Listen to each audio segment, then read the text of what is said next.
got to talk about how you have this mom who's blaming vaccines for what happened to her twin toddlers, but now she's being charged with murder as a group co-founded by RFK Jr. is still supporting her. Also, this Donald Trump, Todd Blanche, Jay Clayton situation's insane and why it's going to get worse Thursday night. You've got a massive Canadian wildfire crisis that's turning into an air quality nightmare here in the States, and while you have Democrats derailing a must-pass defense bill around an unprecedented military partnership between the US and Israel. We're talking about all of that and even more on today's brand new Philip DeFranco show. You daily dive into the news, starting with this. We need to talk about the situation around a woman that you've never heard of by the name of Andrea Shaw. She's a now 23-year-old mother in Idaho, and on May 1st, 2025, she said that she found her 18-month-old twins, Tyson and Dallas, face down and dead in their shared bed. And then just a few days later, Shaw and her husband sat down with an interview with the Children's Health Defense, that controversial anti-vaccine nonprofit co-founded by RFK Jr. And during that interview, Shaw said that the vaccines had killed her babies. Because about a week before their deaths, the twins had been given several standard childhood vaccines, including hepatitis A, flu, tetanus, and a few more. And she claimed that during that appointment, she had raised questions with her pediatrician about the flu vaccine in particular because members of her husband's family, they had reactions to it in the past. So Shaw, she says that the doctors convinced her that the twins, they should still get the shot, and then 2 days later, she took them to the hospital after they started experiencing diarrhea and lethargy. And according to the hospital records, one of the kids did have a temperature of 99 degrees, but the doctor said that they were having a simple post-immunization reaction, which was treated with Tylenol and ice pops. And it was then a few days after that visit that Shaw found her twins dead, and when asked about her stance on vaccines during the interview with Children's Health Defense, she said, "I feel that I wish I was anti-vaccine now." And so unsurprisingly,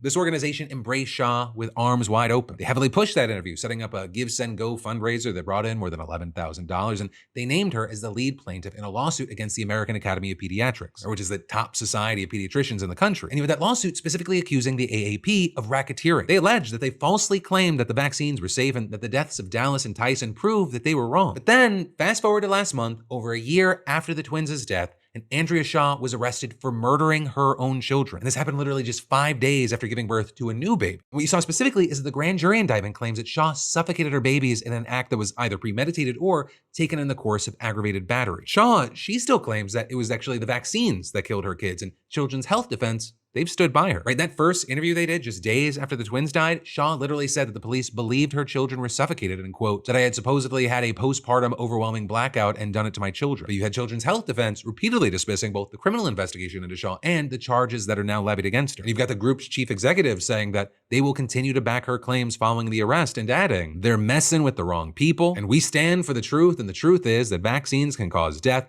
and there's zero evidence so far that this woman killed her children. Zero. As far as the actual case here, you have Shaw's lawyers telling multiple media outlets that they plan to argue that it was actually the vaccines that caused the suffocation. But then with that, you have experts saying that's not a thing, with one doctor and vaccine expert at Baylor College of Medicine explaining, I'm not aware of any vaccine that would be able to cause suffocation. If that were the case, you'd expect to see other cases appearing in the community. And you also had them adding, in this specific case, it is even more unlikely because both kids died at the same time, right? And it happened a week after they received the vaccination. And then beyond that, Shaw's lawyer failed to provide any evidence to support his claim when asked by reporters. And actually, during a court hearing yesterday, you had the judge overseeing the case noting that the defense has not identified any experts to testify on their behalf. And also during that same hearing, the judge revoked Shaw's bond. Right, initially, the bond had been set at $2 million, but Shaw's lawyer asked the judge to drop it to $100,000, arguing that she needed to be at home to breastfeed her new baby and wasn't a public safety threat. But state prosecutors, they hit back, arguing that her bond should actually be revoked entirely because this is a case where the death penalty, it's possible, right? And also because Shaw, she could pose a risk to her newborn baby.